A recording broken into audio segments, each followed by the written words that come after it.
Günaydın, günaydın, günaydın. Günaydın Selin. Günaydın Selin. Günaydın Selin. Günaydın anne. Günaydın anne.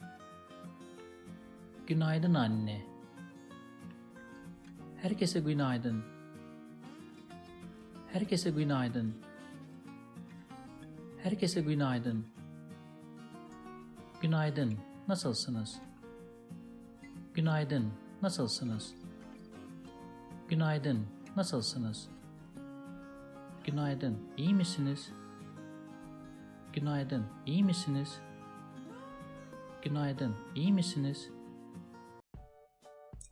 If you liked this video and learned something new, please subscribe to my channel to watch more lessons on how to learn Turkish the easy way. Also, if you think this video can benefit somebody else, please share it with others because sharing is nice, sharing is helpful.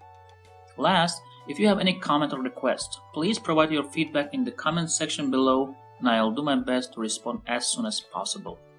Thanks for watching and see you in the next lessons.